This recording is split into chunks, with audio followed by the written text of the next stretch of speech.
Assemblée nationale epesi ngonga tuku minei na mwambe na ministre ya PTNTIC pona koyanula soki rama mpako ezwamaka na telefone mobile ekelama na kotosa mibeko.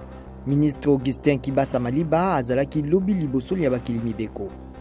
Botamboli ya lamuka bosalami lisusu te mercredi 29 septembre kasi bokomi le 16 octobre kolanda boyokani na mokambi ya etuka ya Kinshasa.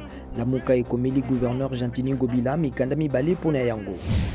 Bayimbula matari pe bayi opposition ya Centrafrique bakutani na masolo na Rome na mabongisi malingomba ya Eyamba Katoliko Saint-Egidio. Masolo mango bazalaki pona botiki bitumba pe kobongisa nkita.